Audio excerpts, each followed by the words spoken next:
আমার মরণ আসিবে কখন কেউ তো জানে না, আমার মরণ আসিবে কখন কেউ তো জানে না। আমি মরে গেলে আমায় তোমরা ভুলে যাইও না, আমি মরে গেলে আমায় তোমরা ভুলে যাইও না। আমার মরণ আসিবে কখন কেউ তো জানে না, আমার মরণ আসিবে কখন কেউ তো জানে না। আমি মরে গেলে আমায় তোমরা ভুলে যাইও না, আমি মরে গেলে আমায় তোমরা ভুলে যাইও না। আমার মরণ আসিবে কখন কেউ তো জানে না, আমার মরণ আসিবে কখন কেউ তো জানে না। টাকা পয়সা বাড়ি গাড়ি সবই করেছি, সব কিছু ফালাইয়া আজি একা যাইতেছি। টাকা পয়সা বাড়ি গাড়ি সবই করেছি, সব কিছু ফালাইয়া আজি একা যাইতেছি। হায়রে এত নিষ্ঠুর হবে মানুষ তা তো জানতাম না, হায়রে এত নিষ্ঠুর হবে মানুষ তা তো জানতাম না। আমার মরণ আসিবে কখন কেউ তো জানে না, আমার মরণ আসিবে কখন কেউ তো জানে না। আমি মরে গেলে আমায় তোমরা ভুলে যাইও না, আমি মরে গেলে আমায় তোমরা ভুলে যাইও না। আমার মরণ আসিবে কখন কেউ তো জানে না, আমার মরণ আসিবে কখন কেউ তো জানে না। ঘরের বিবি ছেলে মেয়ে আছে যাহারা, জন্মের মতো বিদায় করে দিবেন তাহারা। ঘরের বিবি ছেলে মেয়ে আছে যাহারা, জন্মের মতো বিদায় করে দিবেন তাহারা। হায়রে শেষে বুঝলাম এই দুনিয়া আপন কেহ না, হায়রে শেষে বুঝলাম এই দুনিয়া আপন কেহ না। আমার মরণ আসিবে কখন কেউ তো জানে না, ডাইনে বামে মাটি আমার মাটির বিছানা, ডাইনে বামে মাটি আমার মাটির বিছানা। আমি মরে গেলে আমায় তোমরা ভুলে যাইও না, আমি মরে গেলে আমায় তোমরা ভুলে যাইও না। ডাইনে বামে মাটি আমার মাটির বিছানা, ডাইনে বামে মাটি আমার মাটির বিছানা। আরে দুনিয়ার মানুষ, ইদ্রিস পয়গম্বর, তিনি আল্লাহর নবী, তিনি মৃত্যুর স্বাদ বোঝার জন্য আজরাইলের কাছে বলেছিলেন। আজরাইল দেখেন তারে যে মৃত্যুর স্বাদটা বুঝাইছে, ইদ্রিস নবীরে পুরা ফুল পাওয়ারে মৃত্যুর কোনো স্বাদ দেয় নাই। এই জন্য ইদ্রিস পয়গম্বর এরপরেও বলে ওই বকরির চাইতে লক্ষ লক্ষ কোটি গুণ বেশি কষ্ট হবে। এরে দুনিয়ার মানুষ রে, আরেক বর্ণনার ভিতরে হযরত ইব্রাহিম নবী জানায়, আমাকে একটা সময় আল্লাহ তাআলা আজরাইলের বিকৃত চেহারাটা দেখানোর ব্যবস্থা করেছিলেন। আজরাইলের বিকৃত চেহারা তাআলা কোরআনের আয়াত নাযিল করে জানায় দেয়, ইয়া আইয়াতুহান নাফসুল মুতমাইন্নাহ ইরজিই ইলা রাব্বিকি রাদিয়াতাম মারদিয়াহ ফাদখুলি ফি ইবাদি ওয়াদখুলি জান্নাতি। আল্লাহ বান্দারে ডাক দিবে, ইয়া আইয়াতুহান নাফসুল মুতমাইন্নাহ, হে প্রশান্ত আত্মা, ইরজিই ইলা রাব্বিকি রাদিয়াতাম মারদিয়াহ, তুমি সন্তুষ্ট চিত্তে, খুশি হয়ে সন্তুষ্ট চিত্তে তুমি তোমার প্রভুর দিকে ফিরে আসো। ফাদখুলি ফি ইবাদি, তুমি তোমার প্রভুর পছন্দের বান্দাদের অন্তর্ভুক্ত হও। ওয়াদখুলি জান্নাতি, আর তুমি জান্নাতে প্রবেশ করো। জোরে কন্না সুবহানাল্লাহ। তাইলে নেককারের মৃত্যুটা কত সুন্দর। এই জন্য এই দুনিয়াটা আপনার আমার নেক আমল করার জায়গা। বদ যত কাজ আছে এগুলো ছেড়ে দেন। ও দুনিয়ার মানুষ রে, আপনি আমি আজকে দুনিয়ার পিছনে ঘুরে, আল্লাহ তাআলা নামাজ 5 ওয়াক্ত ফরজ করেছেন। মসজিদ থেকে মুয়াজ্জিন মধুর সুরে আপনাকে আমাকে ডাকে। ও দুনিয়ার মানুষ রে, আমরা মুয়াজ্জিনের ডাকে সাড়া দেই না, দুনিয়ার পিছনে দৌড়াই। এরে দুনিয়ার মানুষ রে, ফরজ আল্লাহ রোজা দিয়েছেন, রোজা রাখতে বলে কষ্ট হয়, এই জন্য রোজা ছাড়িয়ে দেয়। অনেকে সম্পদ দিয়েছে, যাকাত দেয় না। অনেকে ফরজ হয়েছে, হজ করি না। এরে দুনিয়ার মানুষ রে, অনেকেই সুন্নতি লেবাসটা ধরবেন, চিন্তা করেন আজকে নয় কালকে থেকে ধরবো, পরশু থেকে ধরবো, তরশু থেকে ধরবো, 1 মাস পরে ধরবো, সামনের মাস থেকে ধরবো, এরকম চিন্তা করেন। কিন্তু আপনার কখন মরণ আসবে জানা নাই। এই দুনিয়াটা আপনার আমার জন্য আমলের জায়গা। দুনিয়া থেকে আপনার আখিরাতের সামান তৈরি করে যেতে হবে। ও দুনিয়ার মানুষ রে, এই দুনিয়ার সম্পদের পিছনে ঘুরে লাভ নাই। আপনাদেরকে আরেকটা উদাহরণ দিয়ে আমি কিছু আমল দিয়ে যাব। গ্রামের যে একজন রাখাল, যেই রাখালটা বড় গরিব মানুষ, একটু দিলের কানটা লাগায়া শুনবেন। গ্রামের ভিতরে রাখাল গরু চড়ায়, বকরি চড়ায়, এরা অনেক বড় লোক হয় নাকি? জুড়ে কম। গ্রামের রাখাল গরু চড়ায়, বকরি চড়ায়, এরা কিন্তু অনেক বড় লোক হয় না। বর্তমান সময়ের রাখালরা বড় লোক, এক একজনের অনেক গরু আছে, মালিকরাই রাখাল সাজে। কিন্তু আগের দিনে দেখেন রাখালরা তারা কি করতো, অন্যের অধীনে চাকরি করতো, মালিকের অধীনে। তো বড় গরিব একজন রাখাল, ওই রাখালের বিয়া করতে মনে চায়। কি করতে মনে চায়? কথা কয় না যুবকরা, কি করতে মনে চায়? বিয়া করতে মনে চায়। আপনাদেরও বিয়া করতে মনে চায়নি যুবকরা? বিয়া করতে মনে চায়, কিন্তু তার বয়সও হয়েছে, কেউ মেয়ে দেয় না, গরিব বলে। কি বলে? গরিব বলে। সম্মানিত হাজিরিন, আপনাদের কষ্ট হইতেছে? সামনের দিকে যাব তো গরিব বলে তার কাছে মাইয়া বিয়া দেয় না কেউ। যারা যুবক আছে, যুবকেরা অনেক সময় একটু গরম বয়ান চায়। কি চায়? গরম বয়ান চায়। সব জায়গায় গরম বয়ান করাটা উচিত না। এটা আমরা মাঠ বুঝে, লোক বুঝে বয়ান করি। আমার পূর্বে আলোচনা করেছেন আপনাদের এলাকার কৃতি সন্তান হযরতুল আল্লামা মাওলানা জুবায়ের সাহেব, আলহামদুলিল্লাহ, উনি আপনাদেরকে উদ্বুদ্ধ করে গিয়েছেন। সুতরাং আমি আর সেদিকে যাচ্ছি না, এই জন্য আমি একটু নরমেই ঢুকলাম। কি বলেন? আলহামদুলিল্লাহ, জুবায়ের ভাই অনেক চমৎকার আলোচনা করে থাকেন। এই 37 নম্বর ওয়ার্ডে গাজীপুরে উনি বড় একটা মাদ্রাসার মুহতামিম এবং প্রিন্সিপাল, নিজে পরিচালক মুহতামিম, আর একটা মসজিদের খতিব। চমৎকার আলোচনা করেন। ওখানে ওনার অনেক মূল্য আছে, সম্মান আছে। গ্রামেও দেখবেন গ্রামের আলেমদেরকে অনেকে সম্মান করতে চায় না। আসলে গ্রামের ছেলেরা অনেক যোগ্য। আমি এসেছিলাম আপনাদের এখানে আরেকবার, পাশেই হয়তোবা, তখন কি কেউ দেখেছেন? আমার পুরানো শ্রোতা কেউ আসেনি? নেই, হাত তোলেন তো। মাত্র একজন, মনে নাই মনে হয়। হ্যাঁ, হাত নাও। এখানে কোন মাঠে যেন? যুবকদের। আচ্ছা, এই তো যাই হোক, তো ওখানে দেখছিলাম এলাকার স্থানীয় অনেক আলেমরা বয়ান করছে। সবাই আলহামদুলিল্লাহ চমৎকার আলোচনা করেছিলেন। এলাকার স্থানীয় আলেম অনেকেই অনেক যোগ্য, কিন্তু আমরা তাদের মূল্য বুঝি না। এই জন্য এই দুঃখে ওরা ডাকা যায় না। আজকে যদি আপনারা সমাজের মানুষেরা এলাকার আলেমদেরকে মূল্যায়ন করতেন, ভালোবাসতেন, তাহলে ওরা কিন্তু ডাকা যাইতো না, এলাকায় খেদমত করতো। কথা কোন ঠিক কিনা? এলাকার ইঞ্জিনিয়ার এলাকায় দাম পায় না, এই জন্য যায় ডাকা। বাংলাদেশের বড় বড় বিজ্ঞানী, ইঞ্জিনিয়ার, ডাক্তাররা বাংলাদেশে নাই, চলে গেছে বিদেশে। কেন? তারা দেশে দাম পায় না। এই জন্য দাম দেওয়া উচিত। আমরা সময়কে, সময়ের মূল্য বুঝি না দেখে সময়ের মূল্য দেই না, মানুষের মূল্য বুঝি না দেখে মূল্য দেই না। মূল্য না দিয়া কিন্তু নিজের কপাল নিজে পড়তেছে।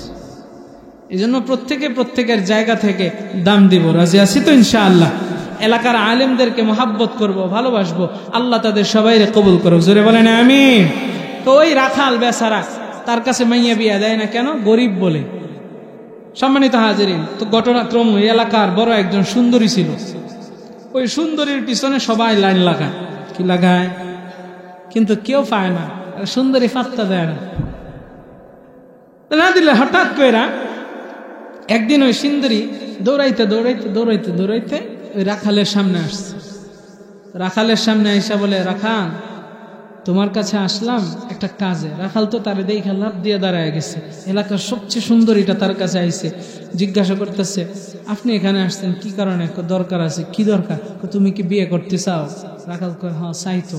হঠাৎ করে আপনি এই প্রশ্ন করেন, তুমি যদি বিয়ে করতে চাও আমি তোমাকে একটা প্রস্তাব দিচ্ছি। কি প্রস্তাব? তুমি অনেক মেয়ে খুঁজছো, পাও নাই, আমি যদি তোমার বিয়ে করতে চাই তাহলে কি তুমি আমার বিয়ে করবা? আপনারা জবাব দিবেন রাখাল তারে বিয়ে করবো নাকি করতো না। আপনাদের আওয়াজে কয় করতো না, জোরে কন। করবো না মানে মাথা নষ্ট, মেয়ে পায় না, এলাকার সবচেয়ে সুন্দরীটা আয়া তারে প্রস্তাব দিতেছে, তাহলে হ্যাঁ কি রাজি না হয়ে পারে? রাখাল এবার ডাক দিয়া বলেন অবশ্যই আমি আপনাকে বিয়ে করতে চাই। মেয়ে বলে তুমি যদি রাজি থাকো এখনই চলো কাজী অফিসে। ও দুনিয়ার মানুষ রে, রাখাল ডাক দিয়ে কয় আপনি আমার একটু সময় দেন, এই সময় দিলে বাড়িতে যাই আমার ময়লা পোশাকগুলো আমি পাল্টিয়ে আসবো, এরপরে আমরা চলেন কাজী অফিসে যাব। মেয়ে ডাক দিয়ে কয় না না না, যে এই পোশাকটাই রয়েছে এই পোশাকটা সহকারেই তুমি চলো, তোমার কাপড় চেঞ্জ করার সময় আমি তোমারে দিব না। এরে দুনিয়ার মানুষ রে, রাখাল এবার সুন্দরী নিয়ে কাজী অফিসে ছুটলেও, কাজী অফিসে যাইয়া বাহিরে সুন্দরী রাইখা ভিতরে রাখাল ঢুকেছে। কাজী বেচারা চেয়ারের ভিতরে হেলান দিয়ে বসে আছে। এরে দুনিয়ার মানুষ রে, গভীর মনোযোগ। এবার কাজী সাহেব রাখাল রে দেখা নাকের ভিতরে ধইরা বসছে আর ডাক দিয়া কয় ও রাখাল, গন্ধ শরীর নিয়ে তুই কেন আমার দরবারে এসেছিস? বের হ বের হ। রাখাল ডাক দিয়া কয় আমি ও প্রয়োজনে আসি নাই, আমি দরকারে তোমার কাছে এসেছি। বলে কি দরকার? আমি বিয়ে করব, আমার বিয়েটা একটু পড়ায়া দাও। কাজী ডাক দিয়া কয় তুই বিয়ে করবি, তোর কাছে কে মাইয়া দেয়? কে মাইয়া দেয়? মেয়েটারে দেখতে যায়। রাখাল বলে এটা তো আমার বড় সুন্দরী এক মেয়ে, সুতরাং এই সুন্দরী মেয়ে আমি পেয়েছি, বিয়ে করার জন্য আনছি। এবার রাখাল ওই সুন্দরী মেয়েটারে ডাক দিয়েছে ভিতরে। সুন্দরী কয়া ডাক দিতে দেরি হয়, সুন্দরী যখন ঘরের ভিতরে প্রবেশ করছে, রাখাল বেচারা সুন্দরীর ডাক দিয়া ভিতরে আনতে দেরি হয়েছে। কাজী ওই সুন্দরীর দেখা চেয়ারের ভিতরে বসে নাই, দাঁড়ায়া লাভ দিয়া দাঁড়ায়া চোখগুলো বড় বইরা কইরা তাকায় আছে। আর রাখাল রে ডাক দিয়া কইরে রাখাল কি এমন এক সুন্দরী তোর কপালে জোগাইনি? এই সুন্দরীর কপাল খারাপ, তোর মতো রাখাল এই সুন্দরীর সাথে মানায় না। আমি হাফ সরকারি চাকরি করি কাজী, আমি এই সুন্দরীর যোগ্য, এই সুন্দরীরা আমি বিয়ে করতে চাই। রাখাল তোর সাথে এই সুন্দরীর বিয়ে হবে না। ও দুনিয়ার মানুষ, এই কথা রাখাল শোনার পর রাখালের মাথা ঠিক আছে নাকি? আরে তালে তালে কন্যা ঠিক আছে। রাখালের হাতের ভিতরে একটা জিনিস সব সময় থাকে, কি? আর জোরে বলেন নাকি? ও দুনিয়ার মানুষ রে, ওই রাখাল বকরি চড়ানোর জন্য, বকরি গরু ছাগল চড়ানোর জন্য হাতের ভিতরে লাঠি রাখে। এই লাঠি রাখাটা আমার নবীর সুন্নাত। যে কোনো মানুষ আপনি গরু চড়ান, বকরি চড়ান আর যা কিছুই করেন না কেন, হাতের ভিতরে লাঠি থাকতে হয়। লাঠি রাখাটাও এটা নবীর সুন্নাত। বলে কেমন করে? আপনি যদি রাস্তা দিয়ে যান, পথের ভিতরে কুকুর পাইছেন, কুকুর, এই কুকুর যদি ডিস্টার্ব করে, লাঠি দেখলে কুকুর দৌড়ে পালায়। ঠিক তেমনি ভাবে রাস্তা দিয়ে যাওয়ার সময় সাপ যদি বিরক্ত করে, লাঠি দিয়ে সাপ মারতে পারবেন। আবার বকরি চড়াইবেন, বকরির পাশাই বাড়ি দিয়া কাতার সোজা করাইতে পারবেন। এরে দুনিয়ার মানুষ রে, যে কোনো জিনিস লাঠি দিয়ে সোজা করানো যায়। আরেকটা কথা জানা দে, আপনার হাতে লাঠি যদি থাকে, দুনিয়ার যারা শয়তানি করে কোরআন নিয়া, দুনিয়াতে যারা নাস্তিকতা আছে, দুনিয়ার ভিতরে যারা আল্লাহ রাসূলকে নিয়ে কটূক্তি করে, এই দুনিয়ার জমিনে যারা ইসলামের বিরুদ্ধাচরণ করে, ইসলামকে নিয়ে কটূক্তি করে, এক কথায় কোরআন হাদিসের যারা শত্রু, যারা শয়তানের বন্ধু, আপনার আমার হাতের ভিতরে নবীর সুন্নাত লাঠি থাকলে তাদেরকেও সোজা করা যায়। মুসলমান, এই জন্য লাঠি রাখা সুন্নাত। আর আমার সোনার বাংলাদেশে আমার আপনার হাতে যদি লাঠি থাকে তাইলে এক ধরনের মানুষ বলে এটা উগ্রবাদী, এটা জঙ্গিবাদী। এখানেও দেখবেন কেউ যদি বলে হুজুর এটা কি কইলো লাঠির বয়ান, আরে বন্ধু সুন্নতের বয়ান করতেছি, লাঠি রাখবে এটা এমন এক সুন্নত যেই ব্যক্তিটা আপনাকে বলবে যে এটা উগ্রবাদী বয়ান, এটা জঙ্গিবাদী বয়ান, এটা ভুলভাল বয়ান, ওরেও শয়তানে ধরছে, ওরেও লাঠি দিয়া ভালো মতো সাইজ কইরা ফলাইবেন। এরে দরুয়ার মুসলমান, রাখালের হাতের ভিতরে লাঠি, এবার রাখাল তার হাতের লাঠিটারে নিয়া ওই কাজীর পাশা বরাবর একটা মারছে, কাজী উল্টা পইরা গেছে, আর কাজী এবার কাঁদতে কাঁদতে দৌড়ায় গেছে পুলিশের কাছে। জোরে বলেন কার কাছে? পুলিশের কাছে যাইয়া দেখে পুলিশ বেচারা দুপুরবেলা খাওয়া দাওয়া কইরা দাঁতটা খিলাল করতেছে চেয়ারের ভিতরে হেলান দিয়া দিয়া। ও দুনিয়ার মানুষ রে, এবার সেই কাজী যখন পুলিশের সামনে গেছে, পুলিশ ডাক দিয়া কয় রে কাজী, এই দুপুরবেলা ও বেলা টাইমে খাওয়ার টাইমে এমন সময় এইভাবে দৌড়াইয়া কেন আসছ, আর কান্দ কেন? বলে ওই যে রাখাল তার নামে মামলা করার জন্য আসছি। বলে কি মামলা, তাড়াতাড়ি জানাও। বলে সে আমারে মার দিছে। পুলিশ রাখালের দিকে তাকায়া বলে কেন তুই মারছস? রাখাল ডাক দেয়া কয় পুলিশ ভাই আমি তারে মারছি কারণ সে আমার সুন্দরীর দিকে বদনজর দিছে, এই জন্য আমি এই কাজীরে পিডান দিছে। রে দুনিয়ার মানুষ, পুলিশ ডাক দিয়া কয় তার সুন্দরী আবার কেডা, এটারে একটু ডাক দে দেখি। ও দুনিয়ার মানুষ রে, রাখাল এবার সুন্দরীরে যখন ডাক দিছে, সুন্দরী ভিতরে প্রবেশ করেছে, আর এদিক দিয়ে পুলিশ সুন্দরীরে দেখা দাঁত খিলাল করব কি, পুলিশও চেয়ার থেকে লাফ দিয়া দাঁড়াইয়া চোখ দুইটা বড় বড় কইরা ওই সুন্দরীর দিকে তাকায় আছে, আর ডাক দিয়া কইরে কাজী তোরও বিল নাই, ও রাখাল তোরও বিল নাই, আমি ফুল সরকারি চাকরি করি, আমি হইলাম আওয়ামী লীগের লোক, সুতরাং এই সুন্দরীরে আমি বিয়া করতে চাই। কোন দেখি তিনজনের ভিতরে লাগছে মারামারি। কি লাগছে? আরো জোরে এখন কি লাগছে? আমার সময় শেষ হয়ে যাচ্ছে, আমি দ্রুত গতিতে শেষ করে দিচ্ছি। তিনজনের ভিতরে লাগছে মারামারি, ফাইট। এবার সুন্দরী ডাক দিয়া কই থামো, ও রাখা, ও কাজী, ও পুলিশ, আর কত কিলাকিলি করো, থামো। তোমাদের ভিতরে একটা প্রতিযোগিতা দিই, তিনজনই আমারে ধরতে পারবা না, প্রতিযোগিতা দিমু, যে কোনো একজন আমারে ধরতে পারবা। তো সুতরাং একজন যেহেতু পাইবা, প্রতিযোগিতায় যে পাশ করবা সেই আমারে পাইবা। কি প্রতিযোগিতা? আমি এখান থেকে একটা দৌড় দিমু, 3 মিনিট বা 5 মিনিট পরে তোমরা একসাথে দৌড় দিবা, যে আগাম আমারে ধরবা তার সাথে আমি বিয়া বসবো। খুশি কেনা সবচেয়ে বেশি কিন্তু? হ্যাঁ, রাখা। রাখাল হ্যাংলা পাতলা দৌড়াইতে পারে, এত খুশি। পুলিশ তুই ঘুষ খায় পেটটারে মোটা বানায় তুইছস, এই এলাকায় পুলিশ টুলিশ নাই তো?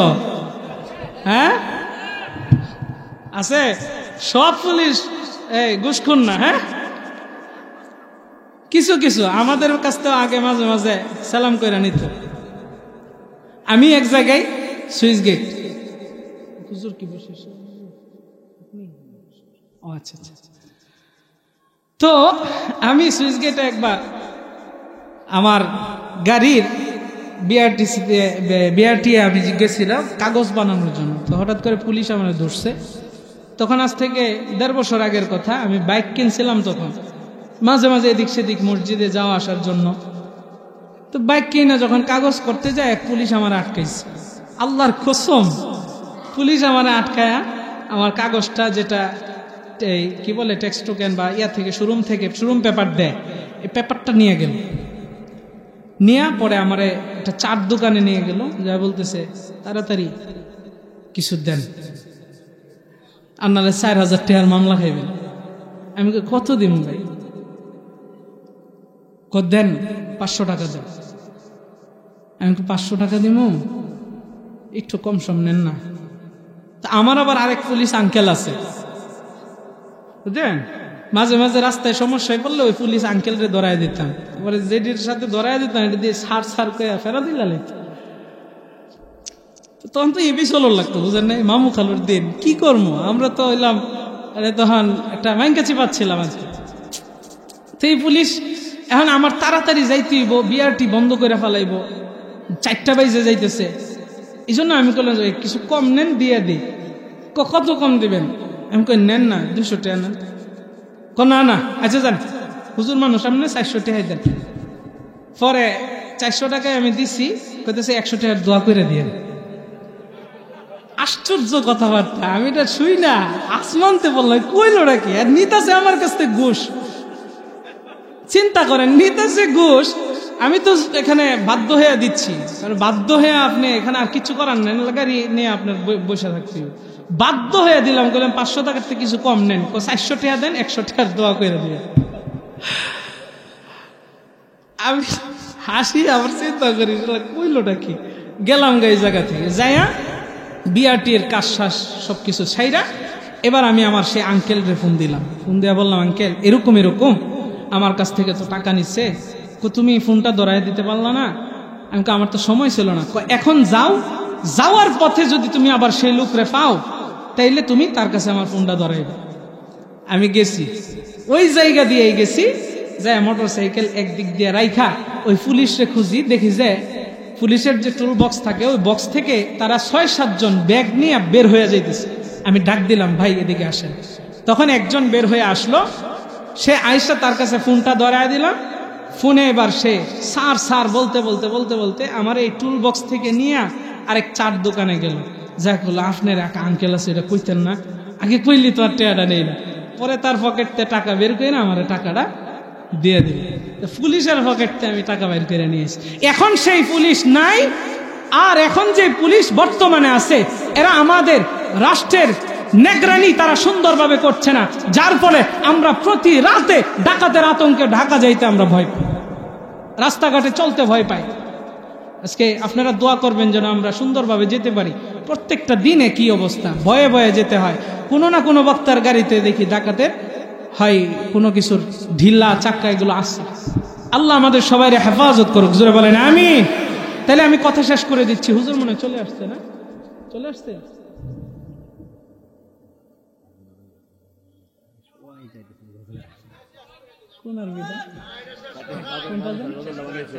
ও আচ্ছা, শেষ করবো, হ্যাঁ ফিনিশিং দিয়ে শেষ করবো। বাকি হুজুর আয়া পড়লে তো পরে মনে করেন যে আমি আল্লাহ ভয় আছে না আমার পিছনে। আসসালামু আলাইকুম। আমাদের দুর্গ মাঠে উনি আসছিলেন, এত সুন্দর সঙ্গীত গিয়েছিলেন, সবাইকে একেবারে। আচ্ছা আচ্ছা, বলবো ইনশাআল্লাহ, অবশ্যই বলবো। হ্যাঁ বলবো ইনশাআল্লাহ, জোয়ার বলবো বলবো অবশ্যই। তাহলে ওই যে রাখাল বলতেছিলাম, আচ্ছা রাখালটা শেষ করেই ফিনিশিং দিয়ে দিই, যেহেতু সময় শেষ দিকে হুজুর চলে আসছে। তো এবার সেই রাখাল বললো, রাখাল খুশি, দৌড়ায় যেতে পারবে। এবার সুন্দরীটা দৌড় দিচ্ছে পিছন দিক দিয়ে, 3 জন একসাথেই দৌড় দিচ্ছে। এখন আপনাদেরকে একটা প্রশ্ন করতে চাই, আওয়াজ করে বলবেন, 3 জন দৌড় দিছে, সুন্দরী আরো আগেই দৌড় দিছে, 3 জন পিছনে দৌড় দিছে। এই 3 জন হুশে আছে না বেহুশ হয়ে দৌড় দিছে? বেহুশ হয়ে দৌড় দিছে, তাদের হুশ নেই, বেহুশ হয়ে দৌড়াইতেছে। কার আগে কে দৌড়বে সেই সুন্দরীরে? সুন্দরীর পাগল হইয়া 3 জন দৌড়। এরা ধরুয়ার মুসলমান, গভীর মনোযোগ। 3 জন দৌড়াইতে দৌড়াইতে রাখাল সবার আগেই চলে গিয়েছে। ও দুনিয়ার মানুষ রে, কিন্তু 3 জনের মাথার ভিতরে সুন্দরীর চিন্তা, আর এদিক দিয়ে সুন্দরী তার হুশ নিয়ে সামনে আগাইতেছে। হঠাৎ করে বিশাল বড় একটা গর্ত সুন্দরীর সামনে পড়ছে। ওই সুন্দরী গর্তটারে দেখা ওভারটেক কইরা সামনে চলে গেছে। রাখাল পিছনে, পুলিশ পিছনে, কাজীও পিছনে, তাদের মাথাতে কিন্তু হুশ নাই, বেহুশের মতো পাগল হইয়া দৌড়াইতেছে। দৌড়াইতে দৌড়াইতে ওই রাখাল সামনে দেখে বিশাল বড় একটা গর্ত। এই গর্তের ভিতরে পইরা রাখাল দুনিয়া থেকে বিদায় নিয়ে চলে গেছে। গেছে। আবারও পিছন থেকে কাজী সামনে গর্ত আর লক্ষ্য করে নেয়, কারণ তারা তো বেহুশ হয়ে দৌড়ায়। এই গর্তের ভিতরে সেও বইরা দুনিয়া থেকে বিদায়। আর দুনিয়ার মানুষ রে, ওই পুলিশ বেচারাও গাতার ভিতরে পইরা বিদায়। এরা দুনিয়ার মানুষ রে, এবার বলবেন ওই সুন্দরীরা কেউ পাইছে? জোরে বলতে হবে, পাইছে? দুনিয়ার মানুষ, আমি যে সুন্দরীর কথা বললাম, এই সুন্দরী হচ্ছে দুনিয়া। এটা আমি কোত্থেকে বললাম? আমার মায়ের নবী, দয়ার নবী, রহমতের নবী যখন মেরাজের রাত্রিতে আল্লাহর সাথে সাক্ষাতে যায়, নবী আমার অনেক কিছুই দেখেছেন। হঠাৎ করে নবী দেখেন একটা সুন্দরী, বড় সুন্দর বৃদ্ধা, যে বৃদ্ধা আমার মায়ের নবীরে তার দিকে আকৃষ্ট করতে চায়। ডাকতেছে, জিব্রাইল ডাক দেয়া কই, নবী তার দিকে আপনি ভ্রুক্ষেপ করিয়েন না, তার দিকে আপনি তাকায়েন না। নবী আমার তার দিকে ভ্রুক্ষেপ না করিয়া জিব্রাইলকে জিজ্ঞাসা করলেন, গো নবী, ওই বৃদ্ধাটা কে ছিল? আমার মায়ের নবীর জিব্রাইল জানায় দেয়, ও নবী, ওই বৃদ্ধাটা ছিল দুনিয়া।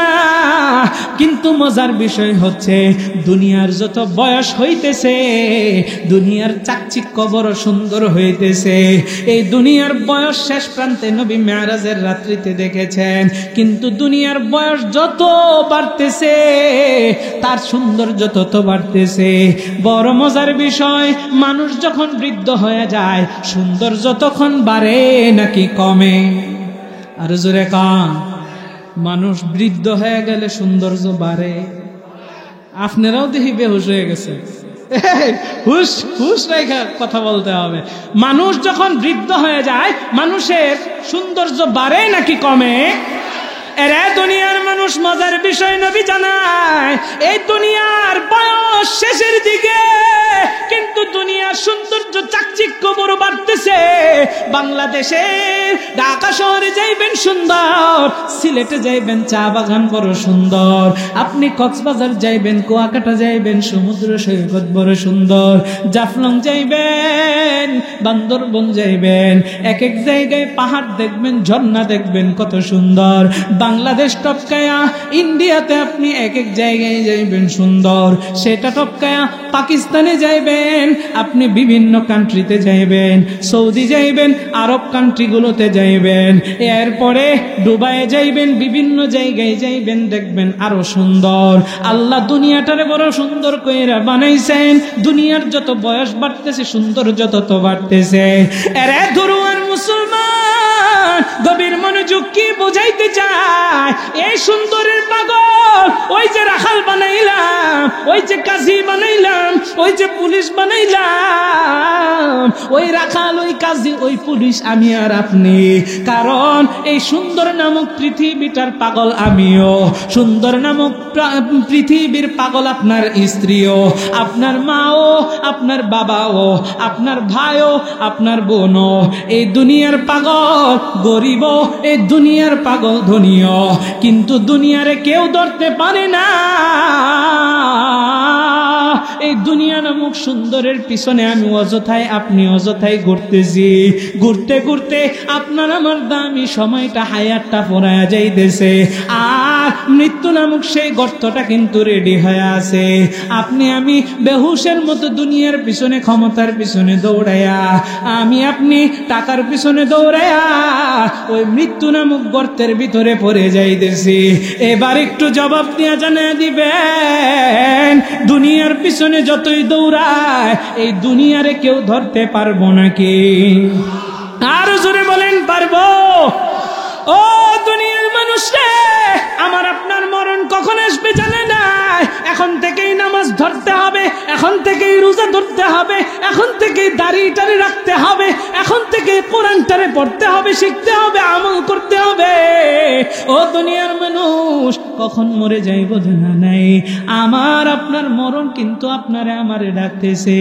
ও দুনিয়ার মানুষ রে, আমার মরণ কখন আসিবে আমি আপনি কিন্তু জানি না। মৃত্যুর 1 সেকেন্ড পূর্বেও আজরাইল আমারে আপনার আপনারে জানাবে না, কিন্তু প্রত্যেকেই মরা লাগবে নাকি লাগবে না? আরো জোরে বলেন, লাগবে নাকি লাগবে না?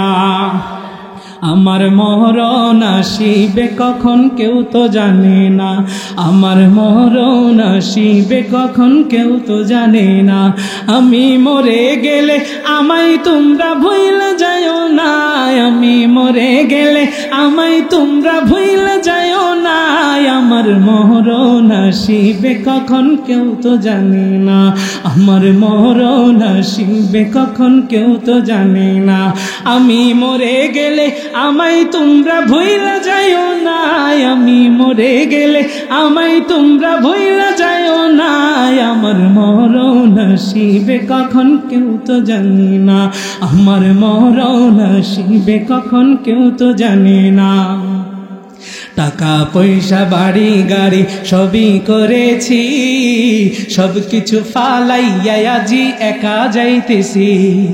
টাকা পয়সা বাড়ি গাড়ি সবই করেছি, সব কিছু ফালাইয়া আজি একা যাইতেছি।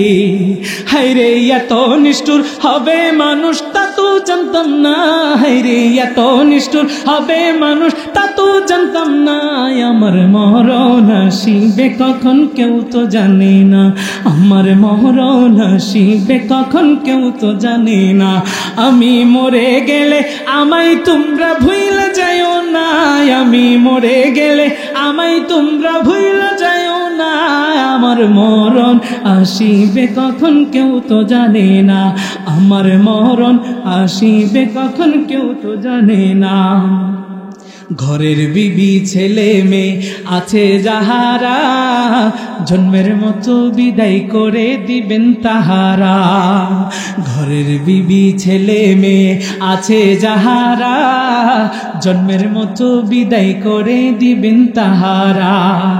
হায়রে শেষে বুঝলাম এই দুনিয়া আপন কেহ না, হায়রে শেষে বুঝলাম এই দুনিয়া আপন কেহ নাই। আমার মরণ আসিবে কখন কেউ তো জানে না, ডাইনে বামে মাটি আমার মাটির বিছানা, ডাইনে বামে মাটি আমার মাটির বিছানা।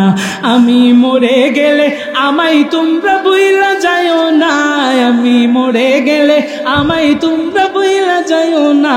ডাইনে বামে মাটি আমার মাটির বিছানা, ডাইনে বামে মাটি আমার মাটির বিছানা। এরে দুরুয়ার মুসলমান, তাইলে এখন থেকে আমলের সময় আপনাদেরকে 6 তাসবির আমলটা জানে দে।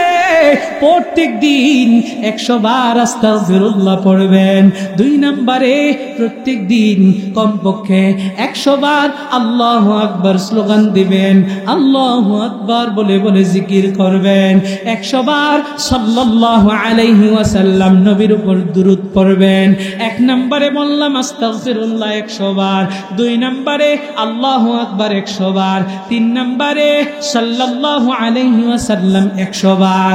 গেল 3টা, আর 3টা হলো সুবহানাল্লাহ 100 বার, আলহামদুলিল্লাহ 100 বার, লা ইলাহা ইল্লাল্লাহ 100 বার। এই হলো 6 তাসবিহ। আমল করতে কারা কারা রাজি আছেন? 2টা হাত তুলে আল্লাহরে দেখায়া দেন। লিল্লাহি তাকবীর। শুনলেন শুনলেন দুরুয়াবাসী, শুনলেন দুরুয়াবাসী, শুনলেন দিয়া মন ভালো লাগলো আপনাদের এই মাহফিল আয়োজন। হায়রে ভালো লাগলো আপনাদের এই মাহফিল আয়োজন। শুনলেন শুনলেন গাবতলীবাসী, শুনলেন গাবতলীবাসী, শুনলেন দিয়া মন ভালো লাগলো আপনাদের এই মাহফিল আয়োজন।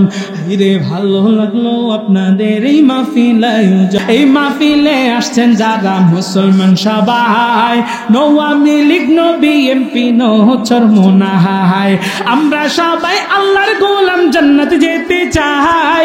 আমরা সবাই নবীর উম্মত, জান্নাতে যেতে চাই। কারা কারা জান্নাতে চান হাত জাগান সবাই, যারা যারা জান্নাতে চান হাত জাগান সবাই। হাতে লারা দেন সবাই, হাতে লারা দেন সবাই, হাতে লারা দেন সবাই।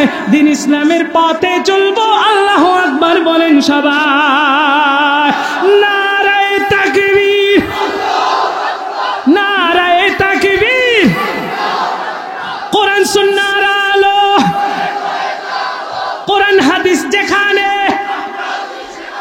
ওয়াজ মাহফিল যেখানে, তাফসীর মাহফিল যেখানে, গান বাজনা যেখানে, যারা হাত নামায় ফেলছে ওরা মনে হয় আছে, যাত্রা পালা যেখানে, নাচানাচি যেখানে,